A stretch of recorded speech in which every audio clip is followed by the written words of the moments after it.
In the early years of Ananda's development, the 1970s and 80s, especially the 70s, which was a long time ago in the span of one lifetime, but seems like yesterday, if you're living that span of a lifetime.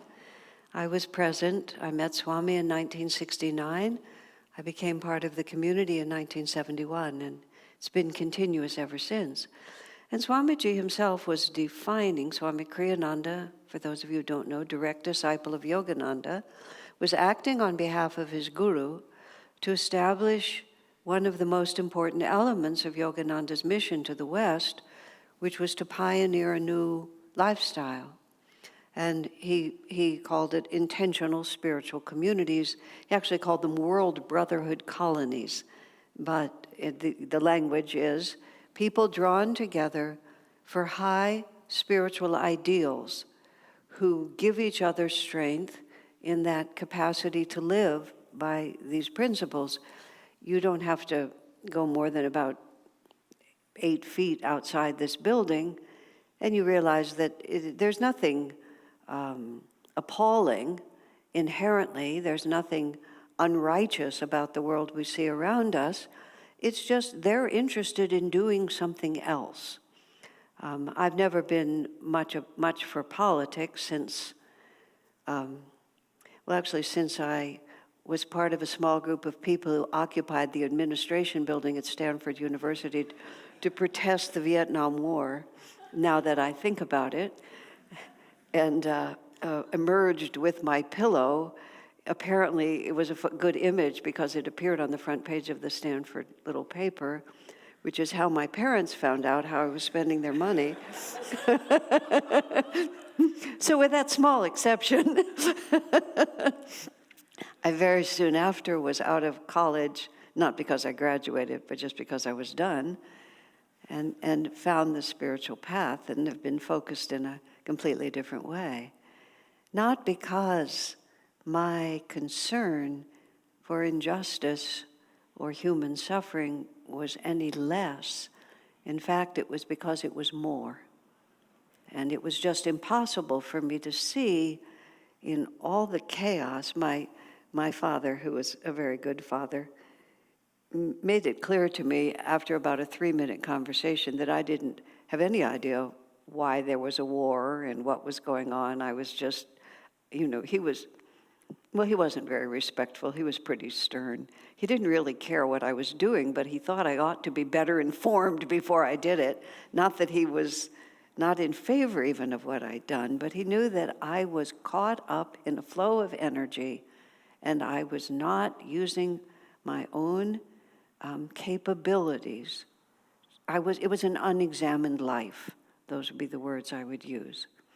And in fact, what I was incredibly keen on was learning how to understand why I was here and what I was doing, and how to do it not merely well in the eyes of the world, because I was good at school. In this society at this time, being good at school is supposed to be your ticket to everything. But it was the ticket to nothing that I wanted. And one of the reasons I left college so fast was they had lots of information, they had lots of intelligence, they had lots of skills, none of which I particularly wanted to learn, but they didn't know how to be happy. In other words, they didn't know the basics. And some of my own professors demonstrated to me extraordinary stupidity in the basics of what would make a happy life. Why am I here? What am I doing with these people? And the world around us and this area that we live in, we're incredibly gifted. My personal analysis of this area is this is highly educated, very refined people with a great deal of creativity, a large understanding of magnetism and personal power and discipline, all of those things, making one last desperate effort to think, if we do it well enough, the world will satisfy us. So these people, to a certain extent, are kind of more at the end than at the beginning of that cycle. If I get enough money, enough beautiful things, enough power in this world, then I will be happy. But we aren't. We're only happy when we understand where it comes from, where true happiness comes from. Which is why, and this is just the beginning of a revolution, a big revolution, that in the coming centuries, Swami often made a very interesting statement. He said, history will show that the most important thing happening in the world right now is Ananda. And he was not given to that kind of like, aren't we the saviors of the planet sort of people. When he would make a statement like that, he would make it very quietly.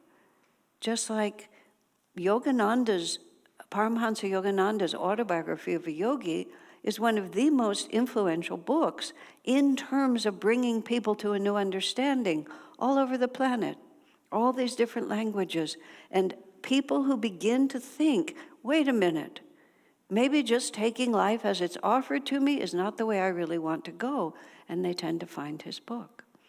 And integral to that was a new way of living. If self-realization is your goal, if in fact we are part of a higher reality, if in fact there is a divine, loving mother who is taking care of us, how does that impact everything? Not just, oh, I'm going to have these ideas over here, but how can I make one decision without taking into account that reality? But it's very hard to stand against the thought form, what to speak of the social pressure and the expectations and the generational pulls and all of those things, to just plant yourself in a totally different reality. It's nice to have a little good company, just to hold you to the path, to tell you that you're not crazy, and also so that you don't have to make every single mistake yourself. You can watch your friends. Swami, or your friends can watch you. That's the other way that it works. I think sometimes some of the things I said to Swamiji, he was a great saint, if for no other reason than he put up with me. And I was so eager like this, and I actually remember, because I was school smart, and I was often school smart in a place where there wasn't much competition, I don't know how else to put it, so I looked bigger than I was. And I got the impression that I was bigger than I was. So the habit sort of being proud and not always supportive of others, no comments please, was a little deep in me. And I remember when I was in those early years with Swami, I could tell that I was struggling with this. And, I didn't want to be egotistical, so I said, Swami, the problem is that I often do things well. So maybe if I didn't do things so well, then the ego wouldn't be such a problem. That may have been the first time, but not the last, he said. That's the stupidest idea I've ever heard. Because we are made for greatness. But our confusion, very, very simple, our confusion is about the pronoun, I. What is the I that we're talking about? And I remember in those early years, Swamiji was trying, God bless him, he was trying so hard, please God bless him, trying so hard. He had this whole, this whole wormy mass of all of us young people who were extremely eager but just didn't know what we were doing. And there was no context at all, but we were called. This founding generation, we were just called. And we were dedicated, and we were strong, and we were making it happen, but we were stupid, like on a cosmic scale, in terms of understanding the teachings. When Swami would talk in those days, he was 40 years old, not 80 like he was when some of you knew him. He just poured the energy out. His voice was strong, and he would talk fast, and he would give all these classes, and it was really like you could feel, in retrospect I see it, but even then you would feel he was just fighting this cosmic battle to purge us of all the wrong thoughts we had and bring us somewhere close to this, close to the center point that he had come to bring. And it worked. That's the most amazing thing. It really worked. And it has worked. Look at this. Look at what Ananda is. Look at all of the people who are drawn. And it's not everybody we can see, but it worked. Master planted it in him. He planted it in the ether. It moves, it moves, it moves. And how do you think you end up here? We don't end up here by our own, we're smarts here. There's this force of the masters calling us. And calling us not just individually, but calling whoever will listen to stop for just a moment and think about it. We're all going to die. This world is just going to disappear from us. What are we doing? Where are we going to, who are we going to be when we take off this body? And will we look back on this lifetime and say, well, wasted another one? Or will we be able to say that one was worth it? That was one I really wanted to live. And then Swamiji. Swamiji was prodigious in his creativity, just to an unreal extent.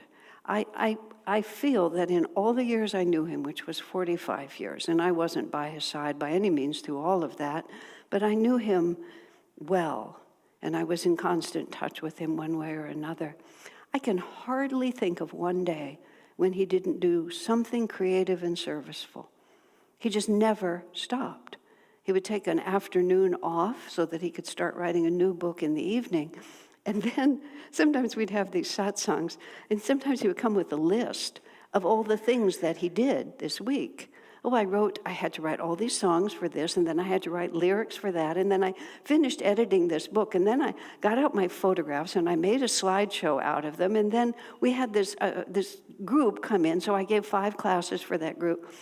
And people in the room, some people who didn't stay in the room very long, said, oh, what an egotist.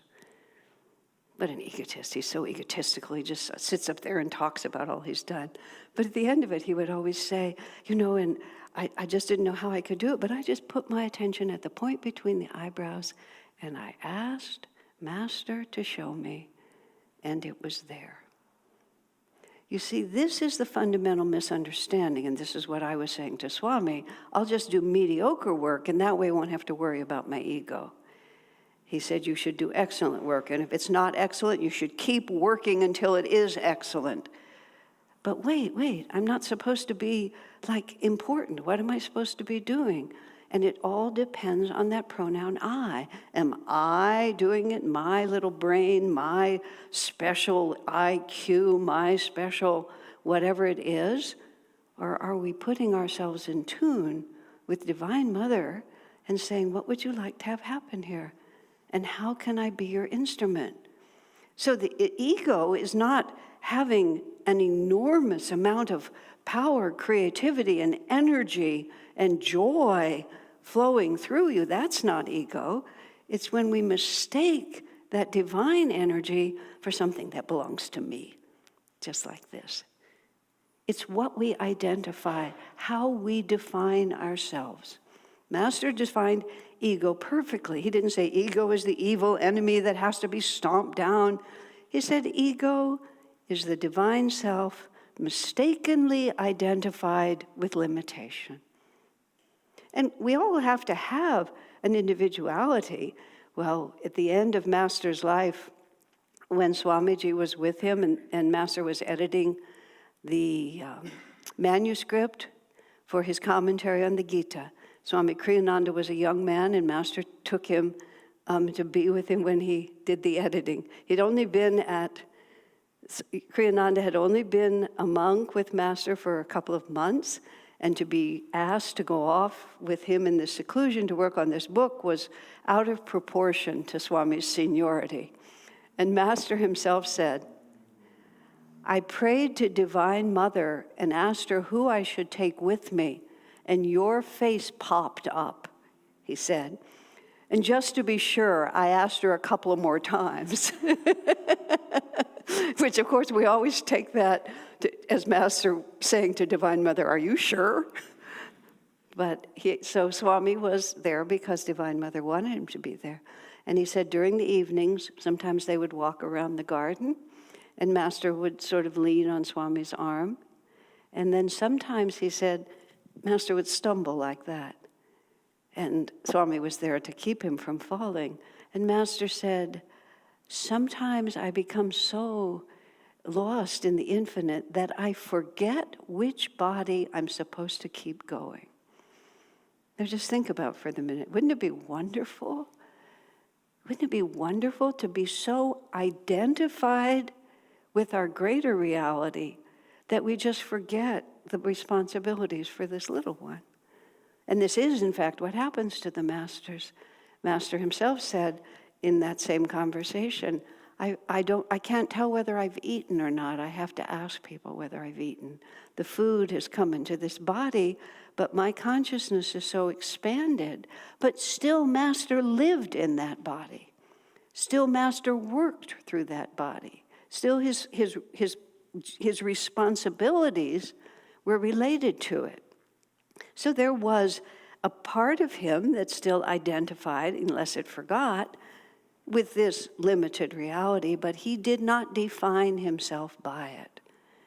And as a consequence, that's what we're looking for. Because otherwise, we have to work through the instrument we have. We have to work through the karma that we have. We can't, and we have to work at the level of the divine. We can't just let the identification with this little body, oh, I feel a little sick, I feel a little unhappy. I mean, this is the battle. The constant battle is to identify and define ourselves with more than what holds us back. Swami, and it's necessary, even though Swami said he puts this attention at the point between the eyebrows and Master tells him what to do, it's not effortless for him. I was remembering Swami wrote the oratorio that we sing at Easter time. I was going to say, we're going to be singing it soon, but that's actually next April. The time gets a little weird here. But the oratorio, which we sing at Easter time, which is the life of Christ in music, Swami wrote it after a pilgrimage to Israel. And he was working on it, and during that time, where I was living was right next door to where he was living. And one night, during that time, I kept late hours. And it was about midnight, and Swami knew that we would be awake in our house. He phoned, and he asked me to come over. So I walked up 2 minutes over to where his house was, and he was working on the song that actually was about the crucifixion of Jesus, which became You Remain Our Friend. And you'll hear, we sing it every time at the festival. He put it into the Festival of Light later.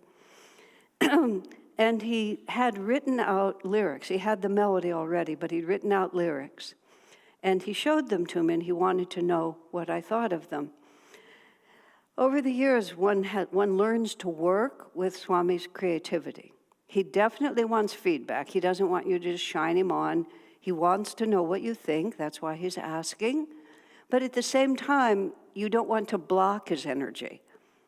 Saying when he's trying to figure something out, if you just say no, he's not going to ask you again. It's just not helpful. I mean, you have to figure that out. So I'm looking at it, and it was good. There's nothing that he ever did that was actually bad. It was good, but it wasn't great. And so I thought to myself, and I said, well, Swamiji, not every song in the oratorio is going to be the best song in the oratorio, it just came to me in the moment. And he smiled at me and said, that's exactly what I wanted to know. I mean, he knew that I would be honest in some way. And then I went back again. The phone rings again at 5 in the morning. And I went over there again, and he showed me the words that he had now. Was he up all night? I don't know. So is that ego? What is that? That is, to be an instrument requires our commitment and requires our energy. And sometimes people say, well, I don't want to be egotistical. But what they're actually saying is, I don't want to put out the energy. I don't want to struggle through my delusions. I don't want to stand up and master my limitations. It's just easier to call that ego and not do it. And that's been centuries of religious life, which is that you do nothing.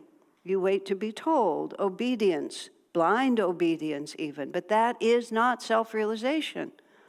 And today, Our affirmation is power, the power of the universe, set the world on fire. Swamiji would set his mind to things and then do everything he could to make it happen.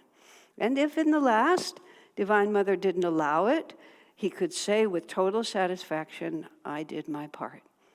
Once someone asked him, how do you know how to act? And he said, if there is something you can do to bring about the positive result you feel Divine Mother wants, you have a divine obligation to do it. And if you've done everything you can, and there's nothing left to do, then it's her story. It's her story all the way along, but it's our opportunity to be our instruments, her instrument, because the channel is blessed by that which flows through it. And if nothing much flows through it, the blessing is about the same. And if just a little bit, then I get tired, then I get bored, well, that's all right. That's why it takes so many incarnations. It's really super simple. It just takes lots and lots of incarnations. We don't change ourselves by making the decision to change ourselves. It's really, interestingly, much more subtle than that. The way we actually transform spiritually is we lose interest in ourselves. We just forget. It's so boring just to think about I, me, mine all the time. I, me, mine. What about me? What about me? What about me? There was a children's book, Charlotte's Web, I think, and there's some characters, I think maybe he's a rat or something. But whatever the character is, the line, the repeating line of that character is, what's in it for me, Charlotte? Swami would say that sometimes. What's in it for me, Charlotte? And it was so ludicrous when he would say something that took his consciousness like this. Swami was very dignified in his appearance. And he almost never wore any T-shirt or anything with a logo on it. But actually, David Praver had a restaurant in Colorado, in Denver, when Swami first met him, and David gave Swami this T-shirt from the restaurant. And out of respect for David, Swami used that for years as pajamas, because it was a very nice, soft T-shirt. And so every so often when you happen to go over there, and if he'd been meditating late or up late or whatever, he would still be in his pajamas. Swami was not formal at all with his friends. But you would see his consciousness committed to this restaurant. And you would go kind of like, what?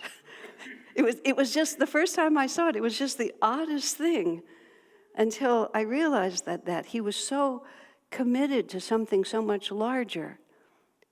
Just to even see something as silly as that, but it was dissonant.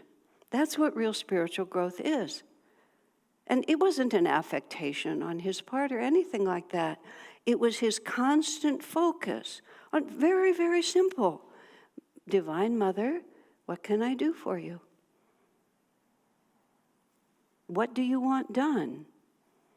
And then put your mind at the spiritual eye, and then you just do it, and you work at it until it's up to her standards.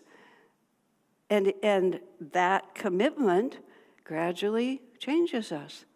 We were talking last night, this community, this Sangha, has a very big job in front of us. We live on a beautiful piece of property that our generous and supportive friends have owned for 30 years. They don't want to own it anymore, but we still want to live there. So we have to find millions and millions of dollars. But we will. I believe that we will. We'll find it from banks, we'll find it from friends, we'll find it from Babaji going like that, because we will. Or we will, if in the end we don't, we will have made ourselves into gold for trying. And then we will be able to take that power to wherever Divine Mother wants to take us. It's not ego to say that. When Swami was in India in 1958, 59, he was trying to help build Yogananda's work, Master's work in India at that time. And at that time, it was like just 20 years less actually less than that. India became an independent country. So it was like a decade into that. New Delhi was the heart of India at that time. Swami decided that Yogananda's work, Master's work, needed a temple in New Delhi because the whole country looked to New Delhi. And he just said, by the power of my will, I will make this happen. And everybody told him it couldn't be done. And he got right up. He got special permission from Nehru, got 25 acres donated in the center of the town by the Indian government for the building of this ashram. He said 2,000 religious societies had tried for that land and none of them got it. Swami Kriyananda got permission from Nehru to have that land. In the end, the door closed because he was working on behalf of the American Society and everything just tumbled down, which eventually led to Swami being separated from that organization, and now we're here. We never would have been here if that door hadn't slammed. But we would never have been here either if Swami hadn't done everything he could to get to that point. And that is not ego. Do not misunderstand. But the power that moves us to try and compels us to try is because we do feel this limitation. I didn't understand when I was younger what it was that I was so desperate to change in my life. And I had lots of different words for it. But when I finally got to the spiritual path, almost immediately when I met Swami, I was 22 then. I started when I was 19 on this. I realized, the word is limitation. There's this feeling of immensity within us that's just held so tightly, and that's the ego. Because that immensity has persuaded itself that it's limited. And so what we have to do is we have to enlighten ourselves and realize that we're not. And as I was starting to say, it's not because then the ego decides to get rid of itself. It gets very complicated. It's the ego becomes so uninteresting. Yes, I will eat, and yes, I will move this body around, and I'll look in the mirror and try not to be an embarrassment to everyone like that, and I'll put on my nice clothes if I need to. But the point is, who cares? That's not who we are, and that's certainly not where our happiness comes from. Our happiness comes from that which flows through us. And when we dedicate ourselves to being as open a channel as we possibly can be for the greatest flow of that divine energy, that's bliss. That's where the bliss comes from. The ego is neither friend nor foe. It's just something that's part of the story. We just work with it, do our best with it, and then find ourselves where we truly belong, which is in the light of the divine. God bless you.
Dark eyes draw my heart away to where sun and moon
Soaring with the meadowlarks, love has made